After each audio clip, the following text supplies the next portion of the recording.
video yang viral sekarang itu soal apa KPK yang Bapak sampaikan di Iya, viral betul itu. Iya. Jadi saya cermati itu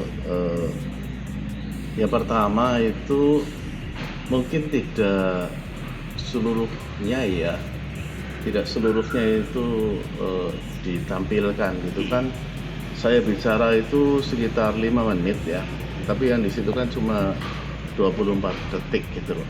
Kalau ditampilkan semuanya mungkin bisa mengerti, tapi oke lah, itu sudah terjadi. Jadi kejadian itu kan pada waktu ada rapat koordinasi tentang Kopsubgah, jadi koordinasi supervisi dan pencegahannya KPK yang mengadakan itu. Jadi fokus pembicaraannya adalah pencegahan, bagaimana mencegah supaya kepala daerah itu tidak korupsi gitu loh, supaya tidak melakukan korupsi gitu. Sehingga kan saya sampaikan gitu bahwa dari ada 5 poin, ada 5 macam pertanyaan itu atau ungkapan yang saya ajukan gitu loh. Salah satunya memang OTT. OTT itu di awal itu kan Pak Ketua KPK-nya kan bicara bahwa kepala daerah yang sukses indikasinya satu ya, itu kemiskinannya turun gitu kan. Yang kedua, pertumbuhan ekonominya naik. Yang ketiga, angka kematian ibu hamilnya turun. Yang keempat, indeks pembangunan manusianya naik dan seterusnya gitu kan. Setelah itu kan kemudian saya iseng-iseng googling sendiri ya. Yang di OTT dulu kan ada datanya itu kabupaten mana saja. Saya ambil sampel ada 3 ya di tahun 2017-2018. saya googling apakah setelah di OTT itu kemudian yang tadi ya, apakah ada nilai positifnya gitu loh, misalnya kemiskinannya turun enggak gitu kan, pertumbuhan ekonominya naik enggak gitu. Ternyata kok enggak juga gitu loh. Saya pikir berarti kan OTT itu tidak ada hubungannya dengan masalah kemiskinan, tidak ada hubungannya dengan masalah pertumbuhan ekonomi, tidak ada hubungannya dengan indeks pembangunan manusia, keberhasilan dari pemerintah daerah. Sehingga kan saya pikir yang paling baik adalah pencegahan ya.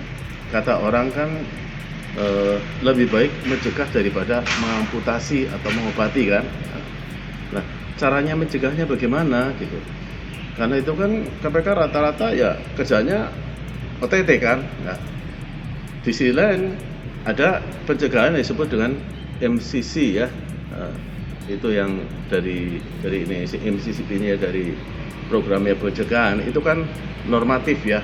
Masalah pencegahan, masalah bagaimana melakukan organisasi personel, bagaimana melakukan organisasi keuangan, bagaimana melakukan aset, pengawasan aset dan sebagainya kan lebih karena normatif. Sehingga kan kemudian saya pikir proses daripada pencegahan itu bagaimana? Karena OTT kan tidak langsung laporan masyarakat kemudian di OTT kan ada prosesnya dari laporan masyarakat ya kan, kemudian masuk ke analisa memenuhi persyaratan atau tidak, kemudian baru sampai ke Dewan Pengawas saya rasa untuk melakukan penyadapan dan sebagainya, kemudian kan baru melakukan penyelidikan. Nah, setelah penyelidikan kemudian kan masuk ke penyidikan ya. Setelah penyidikan bisa jadi OTT atau sebelum penyidikan itu sudah OTT dahulu kalau memang bukti-bukti itu lengkap gitu kan. Saya pikir ya usulan saya sebetulnya bukan berarti itu sudah mau OTT kemudian digagalkan, bukan gitu, agak lebih jauh gitu loh.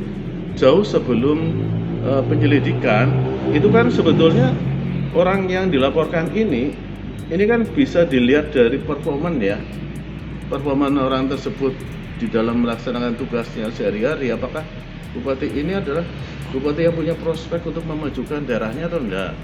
Bupati ini memang gaya hidupnya memang sangat apa royal atau tidak. Bupati ini arogansinya ada tidak?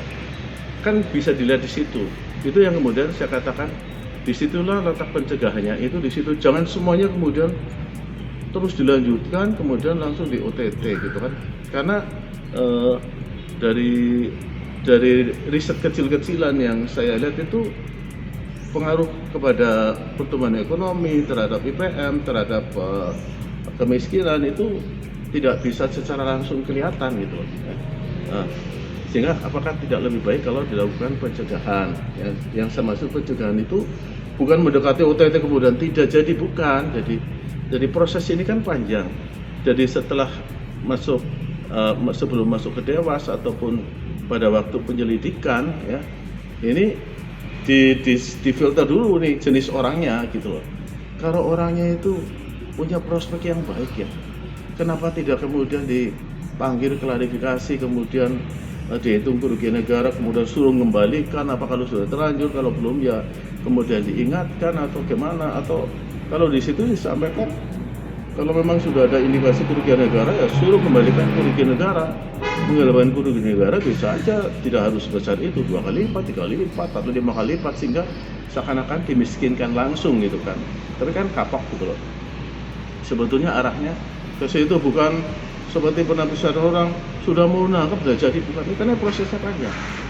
Jadi sebelum mungkin pada saat penyelidikan ya, atau sebelum penyelidikan, atau diantara penyelidikan dan penyidikan. Saya tidak tahu prosesnya di sana karena pasti makan waktu. Pak.